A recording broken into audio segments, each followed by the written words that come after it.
Hi friends, welcome to our voice of real life. ఈరోజు మనం మాట్లాడుకోబోతున్న cinema blast. సాధారణంగా ఒక మధ్యతరగతి కుటుంబం అంటే మనకు గుర్తొచ్చేది ఏంటి? ప్రేమ, బంధాలు, చిన్న చిన్న సమస్యలు.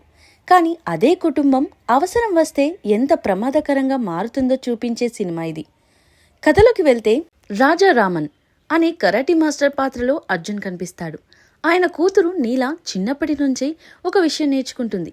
ఎవరైనా తప్పు చేస్తే భయపడకుండా ఎదురు నిలబడాలి అని.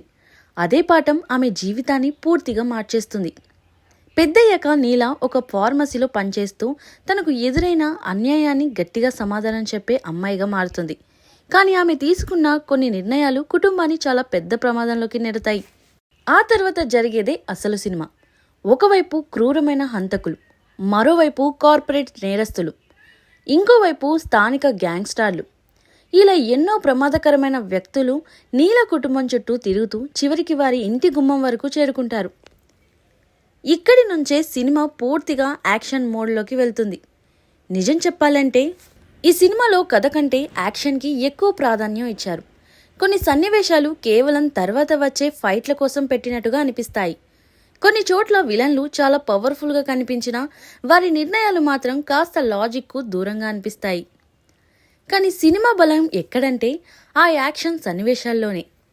ప్రత్యేకంగా ప్రీతి ముకుందన్ చేసిన నీల పాత్ర సినిమా మొత్తం భుజాలపై మోస్తుంది.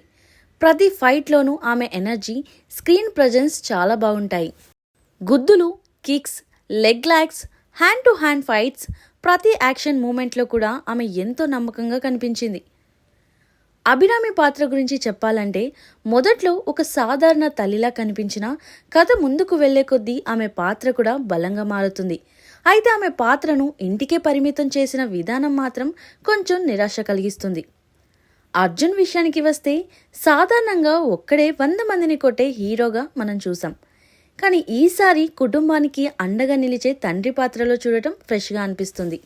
అలాగే అర్జున్ చిదంబరం చేసిన అబ్రహం పాత్ర కూడా బాగా గుర్తుండిపోతుంది. సాధారణ విలన్లా కాకుండా కథలో తనకంటూ ఒక ప్రత్యేకమైన స్థానం సంపాదించుకున్నాడు. టెక్నికల్ డిపార్ట్మెంట్ విషయానికి వస్తే రవి బస్రూర్ ఇచ్చిన బ్యాక్గ్రౌండ్ స్కోర్ చాలా పెద్ద ప్లస్ పాయింట్. చాలా సింపుల్ సన్నివేశాలను కూడా ఇంటెన్సివ్గా ఫీల్ అయ్యేలా చేస్తుంది. మరోవైపు స్టంట్ కొరియోగ్రాఫర్ ఫినిక్స్ ప్రభు చేసిన పని నిజంగా మెచ్చుకోవాలి. ఒక ఇంట్లో జరిగే ఫైట్ కూడా బోర్ కొట్టకుండా ప్రతి యాక్షన్ బ్లాక్ను కొత్తగా చూపించారు. కెమెరా వర్క్ కూడా యాక్షన్ను మరింత ఎలివేట్ చేస్తుంది. ఇక సినిమా ఇచ్చే ప్రధాన సందేశం ఏంటంటే స్త్రీలను తక్కువ అంచనా వేయకండి. ఈ సినిమాలో చాలామంది విలన్లు ఒక అమ్మాయి వల్ల ఇంత పెద్ద సమస్య వస్తుందని ఊహించరు. కానీ అదే వారి పెద్ద తప్పుగా మారుతుంది. అదే పాయింట్ను దర్శకుడు చాలా ఆసక్తికరంగా చూపించాడు. మొత్తానికి బ్లాస్ట్ ఒక పర్ఫెక్ట్ సినిమా కాకపోవచ్చు. కథలో కొన్ని లాజిక్స్ మిస్ అయిన సందర్భాలు ఉన్నాయి. కొన్ని పాత్రలకు ఇంకా మంచి డెవలప్మెంట్ ఇచ్చి ఉండొచ్చు. కానీ powerful female lead, family emotions, adrenaline rush ఇచ్చే యాక్షన్ సీక్వెన్స్లు మరియు సాలిడ్ బ్యాక్గ్రౌండ్ స్కోర్ కోసం ఈ సినిమాను ఒక్కసారైనా ఖచ్చితంగా చూడొచ్చు. యాక్షన్ సినిమాలు ఇష్టపడే వారికి బ్లాస్ట్ మంచి ఎంటర్టైనర్గా అనిపించే అవకాశాలున్నాయి. ఈ సినిమా మీరు చూసారా? చూసి ఉంటే మీ అభిప్రాయాన్ని కామెంట్స్లో తప్పకుండా చెప్పండి. వీడియో నచ్చితే లైక్ చేయండి, ఛానల్ను సబ్స్క్రైబ్ చేయండి. మళ్ళీ ఇంకో ఇంట్రెస్టింగ్ మూవీ రివ్యూతో మళ్ళీ కలుద్దాం. అప్పటి వరకు టేక్ కేర్, బై బై.